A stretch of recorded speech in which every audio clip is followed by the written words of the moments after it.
At sino dito ang mahilig ng mga premyo? Yan! Yan naman. Ano gagawin natin? Ay naku, magpapakontest tayo. Ah, sige. Magpapakontest tayo na tatawag tayo ng mga 3 contestants na pre-selected na. Kala nyo, ha? Pre-selected. Oo. Ngayon, eto kasi. Pero bago yan, we will remind everyone that Sendwave, as ano talaga, no transfer fees. No transfer fees. Zero transfer. Sino dito ang nakagamit na ng Sendwave? Madami na pala. Mga etsuserang frog. Totoo yan. Maganda yan. Talagang Totoo zero daw. transfer fees ang ano. Ano yung phone mo, ate? Pero, ito ang gagawin natin. Ayan. Picture muna. Hindi, lagyan mo ng camera. Picture! Pagkakataon mo na to.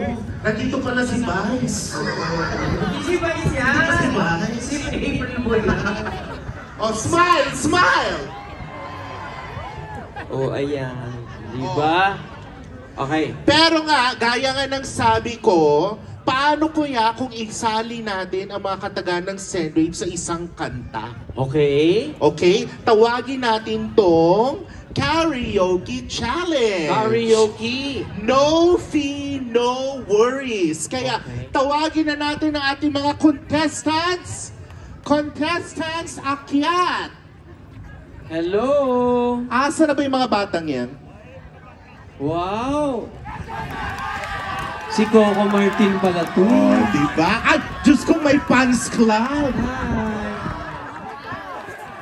Parang na-meet na kita.